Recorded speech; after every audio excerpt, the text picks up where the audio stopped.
5월 14일 금요일 성 마티아 사도 축일. 마티아 사도는 예수님께서 승천하신 뒤에 사도로 뽑힌 인물로 12사도 가운데 한 사람이었던 유다의 자리를 넘겨받는다. 그는 예수님의 공생활 초기부터 다른 제자들과 함께 예수님을 따라다니며 가르침을 받고 예수님의 순환과 죽음, 부활 그리고 승천까지 목격한 이로 예수님의 72 제자 가운데 하나로 여겨진다. 마티아 사도의 활동과 죽음에 관해서 확실하게 알려지지는 않았으나 예루살렘에서 선교 활동을 펼친 데 이어 이방인 지역, 특히 에티오피아에서 선교하였다고 전해온다. 본기도 하느님, 복된 마티아를 사도단에 들게 하셨으니 그의 전구를 들으시어 저희도 하느님 사랑의 한 몫을 받고 뽑힌 이들 대열에 들게 하소서. 성부와 성령과 말씀의 초대. 유다 이스카리옷을 대신할 사도로 마티아가 뽑혀 사도직을 넘겨받게 된다. 예수님께서는 당신께서 주신 계명을 지키면 당신 사랑 안에 머물게 되고 그 계명을 실천하면 당신의 친구가 된다고 말씀하신다. 제1독서. 마티아가 뽑혀 11사도와 함께 사도가 되었다. 사도행전의 말씀입니다. 그 무렵 베드로가 형제들 한가운데에 서서 말하였다. 그 자리에는 120명가량 되는 무리가 모여 있었다. 형제 여러분, 예수님을 붙잡은 자들의 앞잡이가 된 유다에 관해서는 성령께서 다윗의 입을 통하여 예언하신 성경 말씀이 이루어져야 했습니다. 유다는 우리 가운데 한 사람으로서 우리와 함께 이 직무를 받았습니다. 사실 시편에 그의 초소가 황폐해지고 그 안에 사는 자 없게 하소서, 또 그의 직책을 다른 이가 넘겨받게 하소서라고 기록되어 있습니다. 그러므로 주 예수님께서 우리와 함께 지내시는 동안 줄곧 우리와 동행한 이들 가운데에서 곧 요한이 세례를 주던 때부터 시작하여 예수님께서 우리를 떠나 승천하신 날까지 그렇게 한 이들 가운데에서 한 사람이 우리와 함께 예수님 부활의 증인이 되어야 합니다.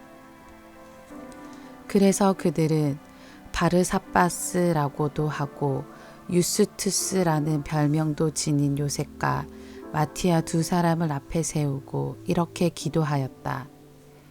모든 사람의 마음을 아시는 주님, 이 둘 가운데에서 주님께서 뽑으신 한 사람을 가리키시어 유다가 제갈 곳으로 가려고 내버린 이 직무, 곧 사도직의 자리를 넘겨받게 해 주십시오. 그러고 나서 그들에게 제비를 뽑게 하니 마티아가 뽑혀 그가 11사도와 함께 사도가 되었다. 주님의 말씀입니다. 하느님 감사합니다. 복음. 너희가 나를 뽑은 것이 아니라 내가 너희를 뽑아 세웠다. 요한이 전한 거룩한 복음입니다. 그때 예수님께서 제자들에게 말씀하셨다. 아버지께서 나를 사랑하신 것처럼 나도 너희를 사랑하였다.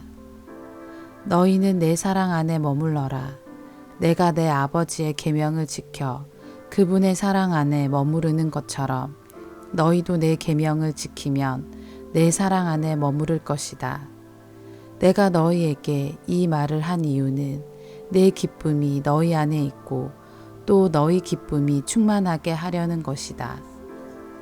이것이 나의 계명이다. 내가 너희를 사랑한 것처럼 너희도 서로 사랑하여라. 친구들을 위하여 목숨을 내놓는 것보다 더 큰 사랑은 없다. 내가 너희에게 명령하는 것을 실천하면 너희는 나의 친구가 된다. 나는 너희를 더 이상 종이라고 부르지 않는다. 종은 주인이 하는 일을 모르기 때문이다. 나는 너희를 친구라고 불렀다. 내가 내 아버지에게서 들은 것을 너희에게 모두 알려주었기 때문이다. 너희가 나를 뽑은 것이 아니라 내가 너희를 뽑아 세웠다. 너희가 가서 열매를 맺어 너희의 그 열매가 언제나 남아있게 하려는 것이다. 그리하여 너희가 내 이름으로 아버지께 청하는 것을 그분께서 너희에게 주시게 하려는 것이다. 내가 너희에게 명령하는 것은 이것이다. 서로 사랑하여라. 주님의 말씀입니다. 그리스도님 찬미합니다. 오늘의 묵상. 주님을 따르기로 마음먹은 사도들은 자신의 모든 것을 내어놓았습니다. 그들의 첫 마음은 어떠하였을까요?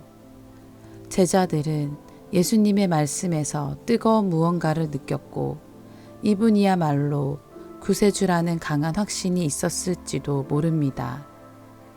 그러나 그들은 예수님과 함께 지내면서 자신들의 한계를 드러냅니다. 누구든지 내 뒤를 따르려면 자신을 버리고 제 십자가를 지고 나를 따라야 한다 라고 말씀하신 주님의 가르침은 제자들의 마음속 깊이 자리 잡지 못하였습니다. 제자들은 다른 생각을 하고 있고 마음 깊이 깨닫지 못하였으며 나중에 자신들에게 돌아올 부와 명예에 대한 자리싸움을 하기도 하고 마침내는 죽을 상황에 있는 스승을 버리고 달아나기도 하였습니다. 이러한 제자들의 모습이 바로 우리의 모습이기도 합니다. 우리는 신앙생활을 열심히 한다고 하면서 나의 생각을 예수님의 생각이라 밀어붙이며 행동하고 때로는 신앙이 부담스럽고 힘들다고 느껴지면 달아나기도 합니다. 주님의 부르심에 응답하였던 첫 마음은 어디에 갔나요? 정채봉 시인은 첫 마음이라는 시에서 세례성사를 받던 날의 빈 마음으로 눈물을 글썽이며 교회에 다닌다면 바다로 향하는 냇물처럼 날마다가 새로우며 깊어지며 넓어진다 라고 자신의 신앙체험을 고백하였습니다. 그러나 그 첫 마음을 유지하고 간직하기에 우리는 너무 나약합니다. 하느님의 도우심이 없다면 우리는 한 걸음도 움직이지 못합니다. 주님께서는 이러한 우리를 잘 아시고 내가 너희를 사랑한 것처럼 너희도 서로 사랑하여라 라고 하십니다.